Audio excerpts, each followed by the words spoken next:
Mr. President, I congratulate you on assuming the presidency of the 76th session of the General Assembly. I also wish to express appreciation for the significant achievements of your predecessor, Volkan Bozkır, who guided the Assembly skillfully under the difficult circumstances imposed by the COVID-19 pandemic. Mr. President, the world is facing triple challenge of the COVID-19, the accompanying economic crisis, and the threats posed by climate change. The virus does not discriminate between nations and people, nor do the catastrophes imposed by uncertain weather patterns. The common threats faced by us today not only expose the fragility of the international system, they also underscore the oneness of humanity. By the grace of Almighty Allah, Pakistan has been successful so far in containing the COVID pandemic. Our collaborated strategy of smart lockdowns helped save lives and livelihoods and kept the economy afloat. Over 15 million families survived through a social protection program of Asas. Mr. President, climate change is one of the primary existential threats that our planet faces today. Pakistan's contribution to global emissions is negligible, yet we are among the 10 most vulnerable countries to the effects of climate change in the world. Being fully aware of our global responsibilities, we have embarked upon game-changing environmental programs, reforesting Pakistan through our 10 billion tree tsunami, preserving natural habitats, switching to renewable energy, removing pollution from our cities, and adapting to the impacts of climate change. To address the triple crisis of COVID pandemic, economic downturn, and climate emergency, we need a comprehensive strategy that should include, number one, vaccine equity. Everyone, everywhere, must be vaccinated against COVID, and as soon as possible. Two, adequate financing must be made available to developing countries. This can be ensured through comprehensive debt restructuring, expanded ODA, redistribution of unutilized SDRs, and allotment of a greater proportion of SDRs to developing countries. And finally, provision of climate finance. Three, we must adopt clear investment strategies which help alleviate poverty, promote job creation, build sustainable infrastructure, and of course, bridge the digital divide. I propose that the Secretary General convene an SDG summit in 2025 to review and accelerate implementation of sustainable development goals. Mr. President, because of the plunder of the developing world by their corrupt ruling elites, the gap between the rich and the poor countries is increasing at an alarming speed. Through this platform, I've been drawing the world's attention towards the scourge of illicit financial flows from developing countries.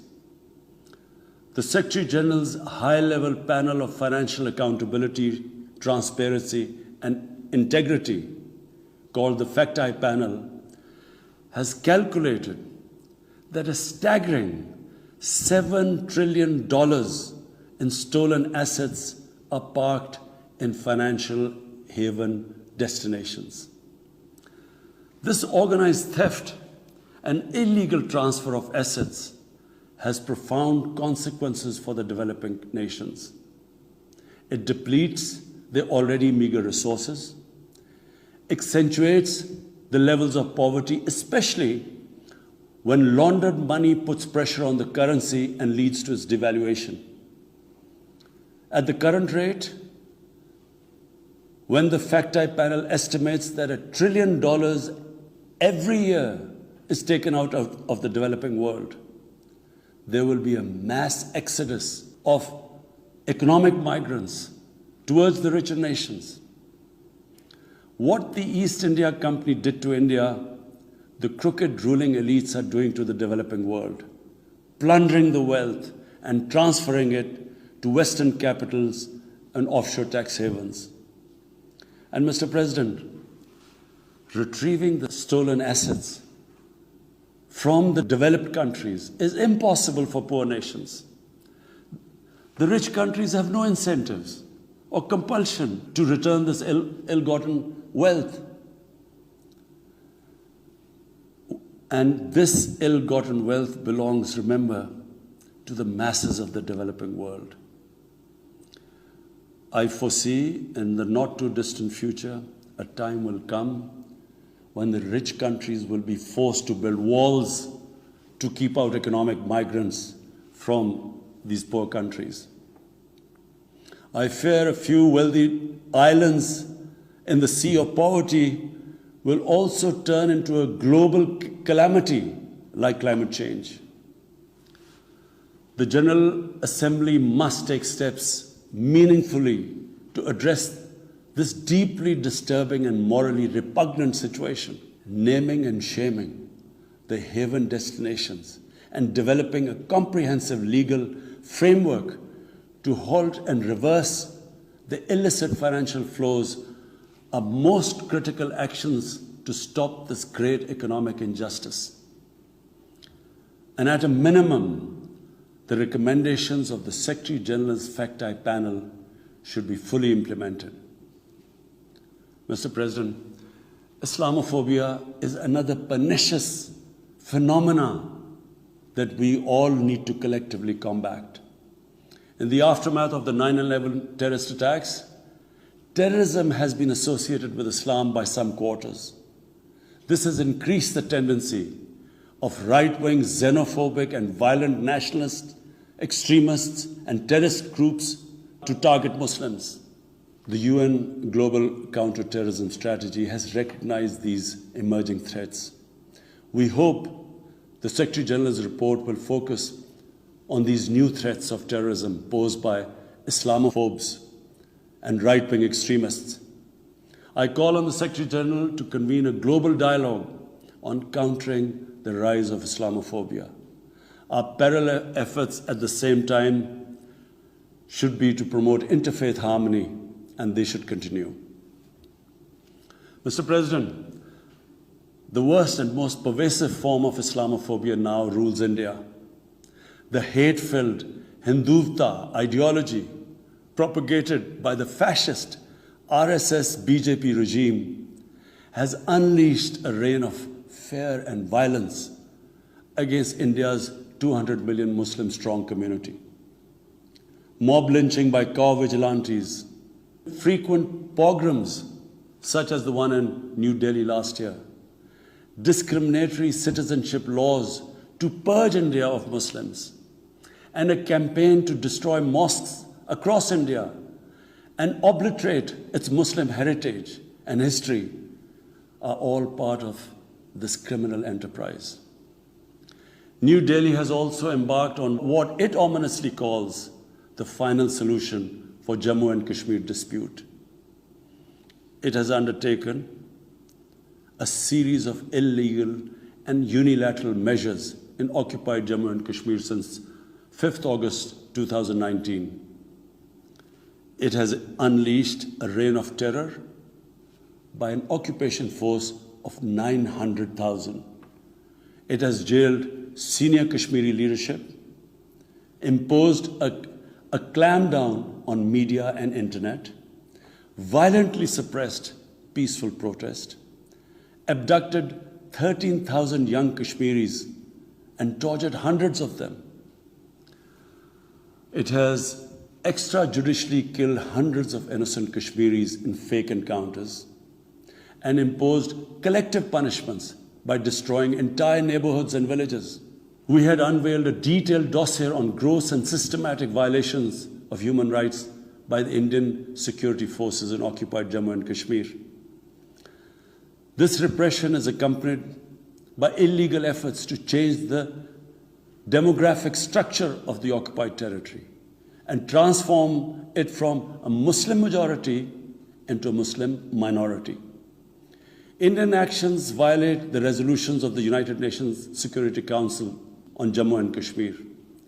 The resolutions clearly prescribe that the final disposition of the disputed territory should be decided by its people through a free and impartial plebiscite held under the UN auspices.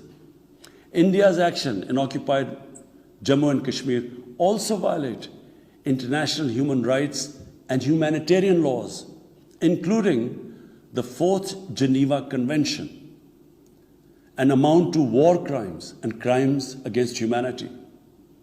It is unfortunate, very unfortunate, that the world's approach to violations of human rights lack even-handedness and even are selective. Geopolitical considerations or corporate interests, commercial interests, often compel major powers to overlook the transgressions of their affiliated countries. Such double standards, and the most glaring in case of India, where this RSS-BJP regime is being allowed to get away with human rights abuses with complete immunity. The most recent example of Indian barbarity was the forcible snatching of the mortal remains of the great Kashmiri leader, Sayyid Ali Shah Gilani, from his family, denying him a proper Islamic funeral and burial in accordance with his wishes and the Muslim tradition. Devoid of any legal or moral sanction, this action has been against the basic norms of human decency. I call on this General Assembly to demand that Sayyid Gilani's mortal remains be allowed to be buried in the cemetery of martyrs with the appropriate Islamic rites. Mr. President, Pakistan desires peace with India as with all its neighbors. But sustainable peace in South Asia is contingent upon resolution of the Jammu and Kashmir dispute in accordance with the relevant United Nations Security Council resolutions and the wishes of the Kashmiri people. Last February, we reaffirmed the 2003 ceasefire understanding along the line of control. The hope was that it would lead to a rethink of the strategy in Delhi. Sadly, the BJP government has intensified repression in Kashmir and continues to vitiate the environment by these barbaric acts. The onus remains on India to create a conducive environment for meaningful and result-oriented engagement with Pakistan. And for that, it must do, number one, reverse its unilateral and illegal measures instituted since 5th August 2019. Secondly, stop its oppression and human rights violations against the people of Kashmir. And three, halt and reverse the demographic changes in the occupied territory. It is also essential to prevent another conflict between Pakistan and India. India's military buildup, development of advanced nuclear weapons, and acquisition of destabilizing conventional capabilities can erode mutual deterrence between the two countries. And now, Mr. President, I want to talk about Afghanistan.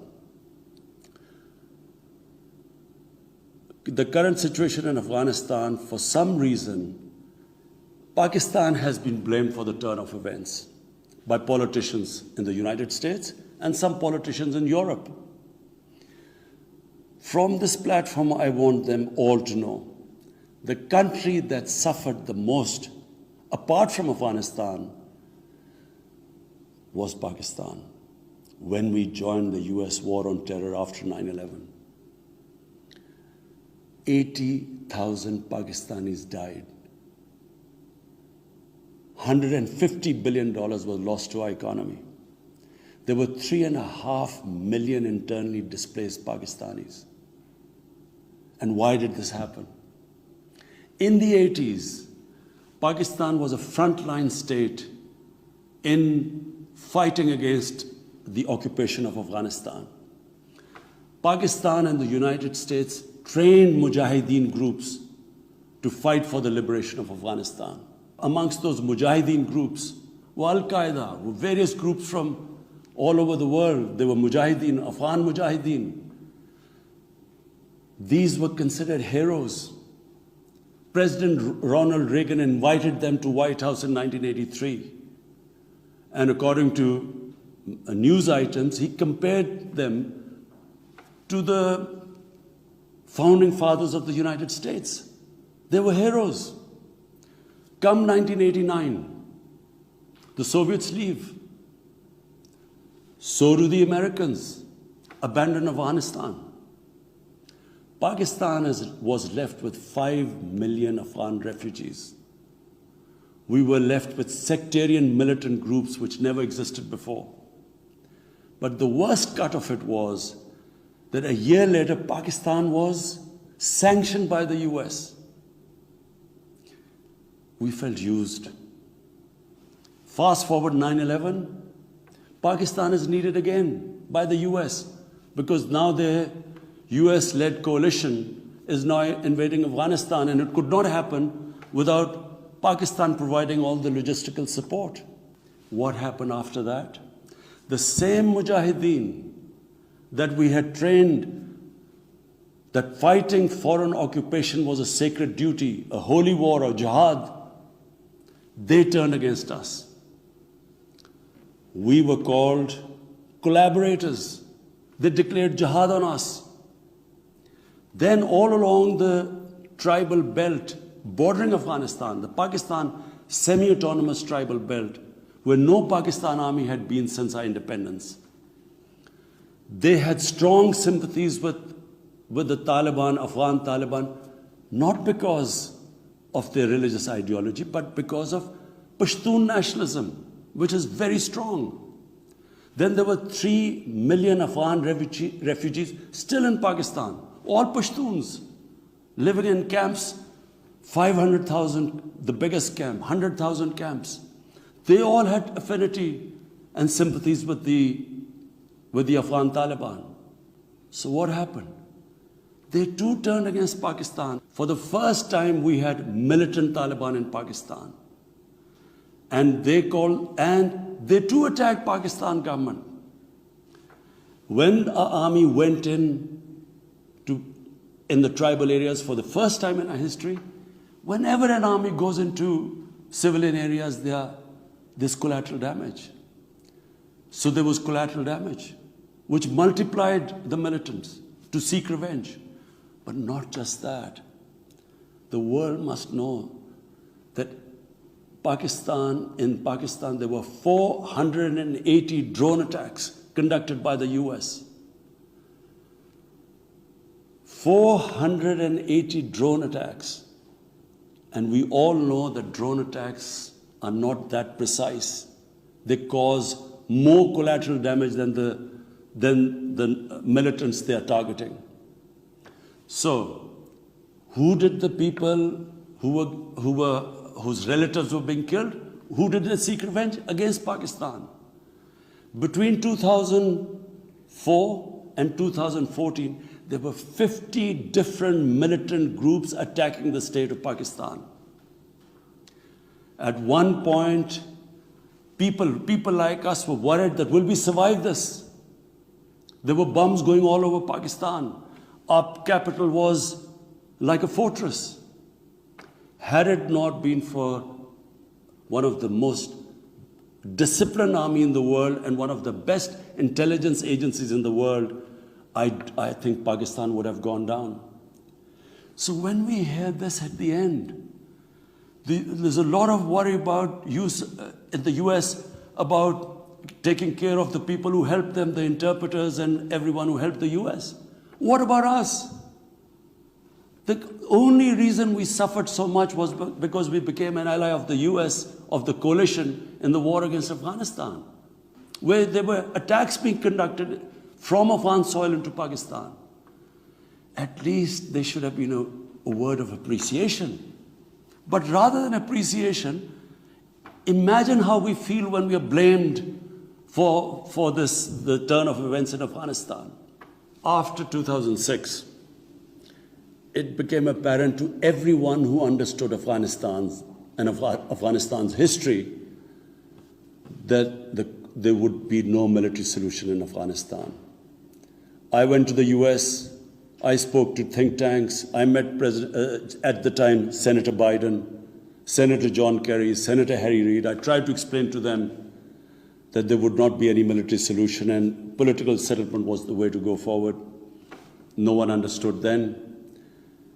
And unfortunately, in trying to force a military solution is where US went wrong. And if today,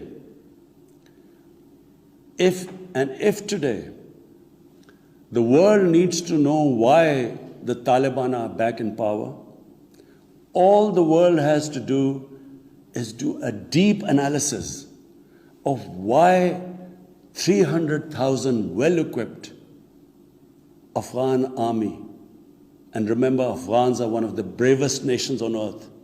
Why did this 300,000 Afghan army give up without a fight? The moment a deep analysis of this is done, the world would know why the Taliban are back in power, and it's not because of Pakistan. So, Mr. President, right now, the whole world community should think, what is the way ahead? There are two paths we can take. If we neglect Afghanistan right now, according to the UN, half the people of Afghanistan are already vulnerable. And by next year, almost 90% of people in Afghanistan will go below the poverty line. There's a huge humanitarian crisis looming ahead. And this will have serious repercussions, not just for the neighbors of Afghanistan, but it will have repercussions everywhere if a destabilized, a chaotic Afghanistan again becomes a safe haven for international terrorists. The reason why the US came to Afghanistan in the first place.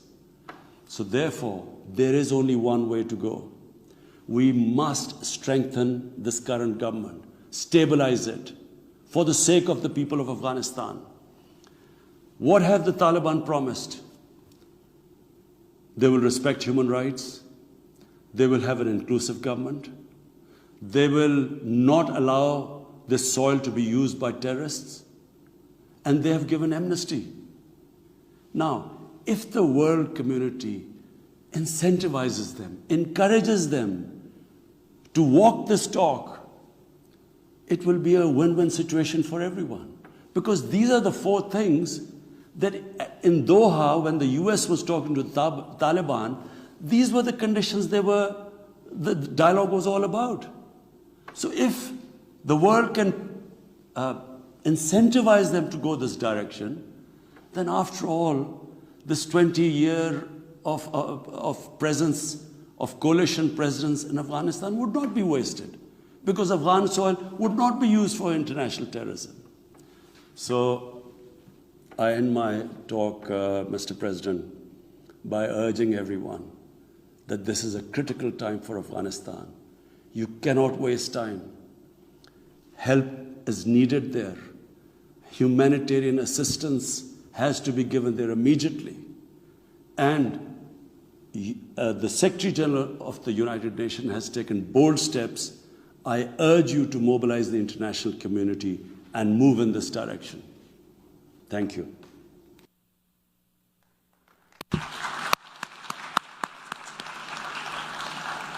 On behalf of the General Assembly, I wish to thank the Prime Minister of the Islamic Republic of Pakistan for the statement just made.